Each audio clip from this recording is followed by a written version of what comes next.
दोस्तों, तो आज हम पढ़ेंगे संविधान सभा का निर्माण। संविधान सभा का निर्माण कोई यकायक मांग नहीं थी, जैसा कि विश्व के देशों में चल रहा था। जैसे अमेरिका में क्रांति हुई थी 1765 से 1783 के बीच में। उसके बाद 1787 में 13 औपनिवेशिक राज्यों के द्वारा मिलकर अपना एक संविधान बनाया गया था, जिस संविधान के तहत ही आज अमेरिका चल रहा है, जिसके तहत आज 50 उपनिवेशों ने उसमें पार्टिसिपेट कर 50 राज्यों का निर्माण किया। तो अमेरिका के अंतर्गत जो वहाँ के उपनिवेश थे वो एक-एक करके जुड़ते गए और वही राज्यों का दर्जा प्राप्त करते गए, जो कि आज 50 की संख्या में हो चुके हैं। तो आज का जो अमेरिका है वो 50 औपनिवेशिक राज्यों के द्वारा मिलकर बना एक संघ है। लेकिन भारत में ऐसा नहीं हुआ था। भारत में संविधान सभा की जो मांग उठी थी सबसे पहली बार जो बाल गंगाधर तिलक के द्वारा। बाल गंगाधर तिलक ने एक स्वराज विधेयक प्रस्तुत किया था 1895 में, जिसे हम कॉन्स्टिट्यूशन ऑफ इंडिया बिल भी कहते हैं।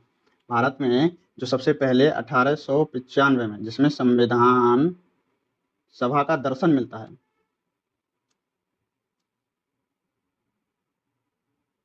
संविधान सभा का दर्शन जिस विधेयक के द्वारा दिया गया था, उस विधेयक का नाम था स्वराज विधेयक। इस विधेयक को ही कॉन्स्टिट्यूशनल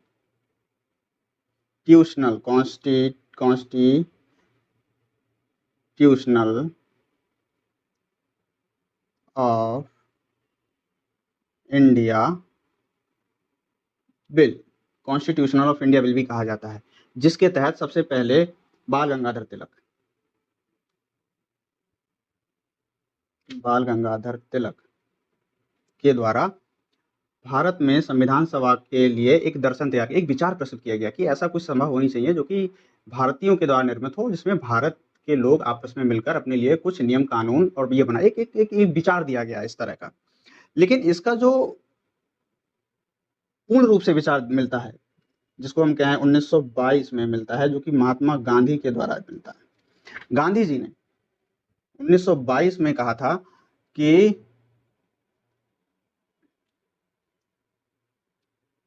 स्वराज ब्रिटिश संसद की ओर से उपहार के समान नहीं होगा, बल्कि भारत के लोगों की आत्मा अभिव्यक्ति की घोषणा होगा।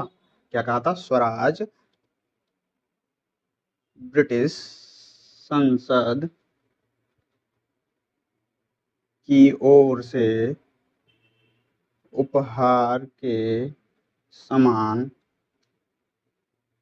नहीं होगा, बल्कि भारत के लोगों की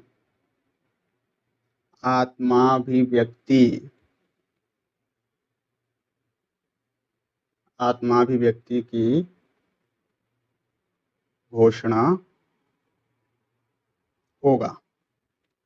ये महात्मा गांधी ने 1922 में कहा था और इसी विचार के द्वारा पहली बार मुखर रूप से भारत में संविधान सभा का विचार मिलता है। इसके बाद ही एक रिपोर्ट आई थी 1928 में, जो कि नेहरू रिपोर्ट के नाम से जिसे हम जानते हैं। 1928 में एक रिपोर्ट आई थी, इस रिपोर्ट को हम बोलते हैं नेहरू रिपोर्ट, जो कि उस समय का जो लॉर्ड था, लॉर्ड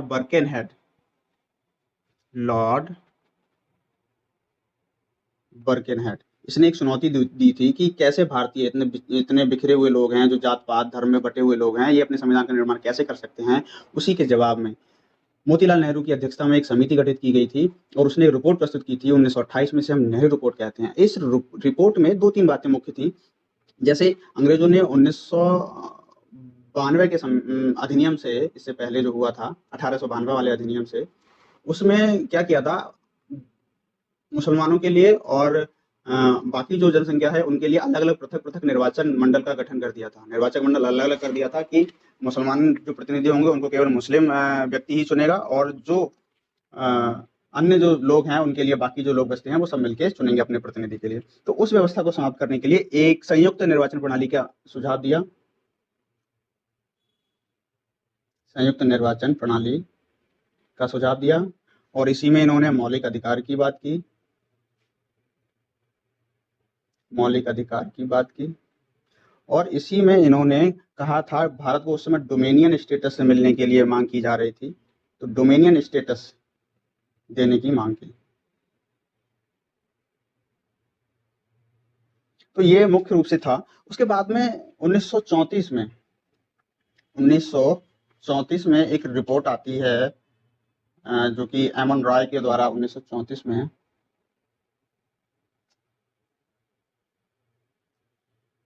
एमन रॉय के द्वारा, और इसी समय इसी वर्ष स्वराज पार्टी के द्वारा भी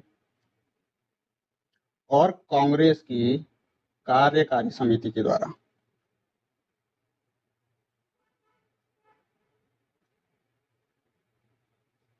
संविधान सभा की मांग की गई।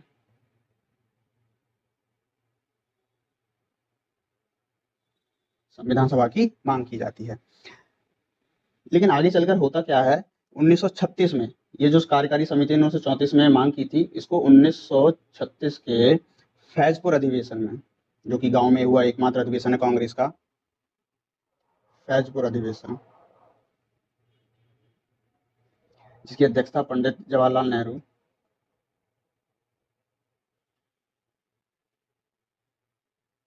नेहरू ने की थी। इसमें ये प्रस्तुत किया था, इसमें संविधान सभा की मांग पेश की गई। और आगे चलकर जो 1938 का हरिपुरा अधिवेशन हुआ था, जो 1938 का हरिपुरा अधिवेशन है, जिसकी अध्यक्षता सुभाष चंद्र बोस ने की थी,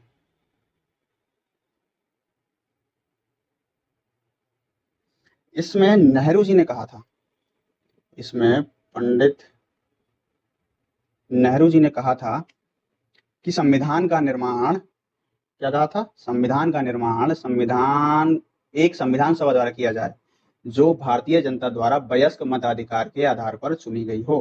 कहा था संविधान का निर्माण एक संविधान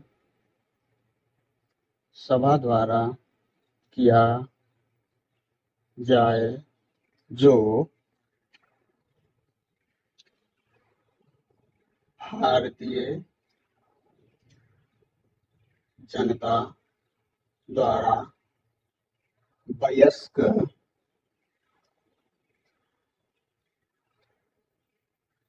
मताधिकार के आधार पर चुनी गई हो। तो वयस्क मताधिकार पर चुनी गई संविधान सभा की मांग सबसे पहले पंडित जवाहरलाल नेहरू के द्वारा 1938 के हरिपुरा अधिवेशन में की गई थी। और यहीं पर उन्होंने कहा था, पंडित नेहरू ने ही कहा था, पंडित नेहरू ने यहीं पर कहा था कि संविधान की मांग पूर्ण आत्म निर्णय की सामूहिक मांग का प्रतिरूप है।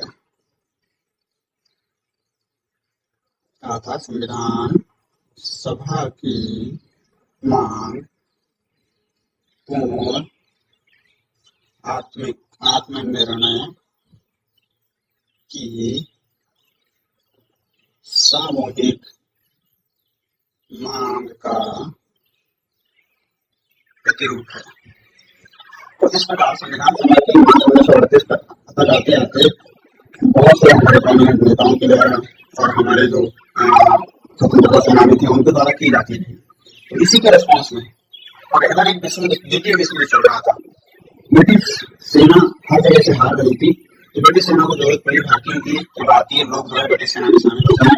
और इसीलिए 1940 में अगस्त प्रस्ताव आया था, अगस्त प्रस्ताव, जिसको लॉर्ड लिथो प्रस्ताव भी कहा जाता है। और इस प्रस्ताव में सबसे पहले संविधान सभा के शब्द का उल्लेख किया गया और कहा गया कि भारतीय संविधान स्वभावतः भारतवासी ही तैयार करेंगे।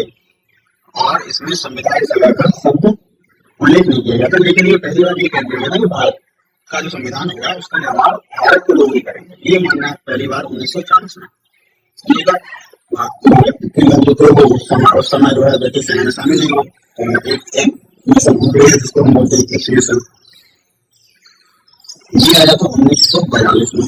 1942 में जब एक्समिशन आया तो उसने साफ साफ कह दिया कि भाई संविधान का सभा का गठन किया जाएगा, आपकी मांग स्वीकार की जाएगी। तो उस समय आप भारतीय लोगों की ब्रिटिश सेना ने बोला था तो हमें अपना पद प्रदान करें। तो इस समय संविधान सभा की मांग स्वीकार की गई।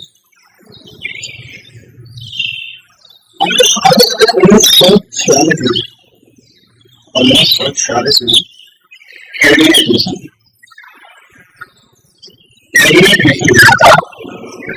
मिशन के द्वारा संविधान सभा का गठन किया गया। संविधान सभा का